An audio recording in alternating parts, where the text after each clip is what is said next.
এটা ধ্বংস হলে ভারতের অর্ধেক হয়ে যেতে পারে। হ্যাঁ, ঠিকই শুনছেন, আমি বলছি আরাবল্লী পর্বতের কথা, যা ভারতের সবচেয়ে প্রাচীন পর্বত, যার বয়স প্রায় 300 কোটি বছর।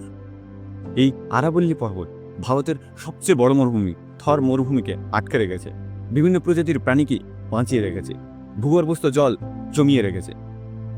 এক কথায় বলতে গেলে ভারতের পরিবেশকে নিয়ন্ত্রণ করে এই আরাবল্লী পর্বত।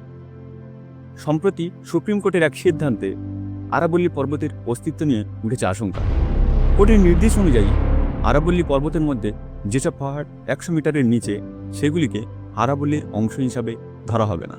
দেখা যাচ্ছে 90% পাহাড় 100 মিটারের নিচে, অর্থাৎ মাত্র 10% আরাবল্লীর পর্বত হিসাবে গণ্য করা হবে। ফলে বিভিন্ন সোসাইটি এবং পলিটিশিয়ান নেতারা নিজ স্বার্থে এইসব ছোট পাহাড়গুলোকে ভেঙে মাইনিং বা খনির কাজে ব্যবহার করছে। এই কারণে আরাবল্লী পর্বত প্রায় পুরোটাই ধ্বংস হয়ে যাচ্ছে। তাই আপনিও প্রতিবাদ করুন আরাবল্লী বাঁচানোর জন্য। সেভ আরাবল্লী।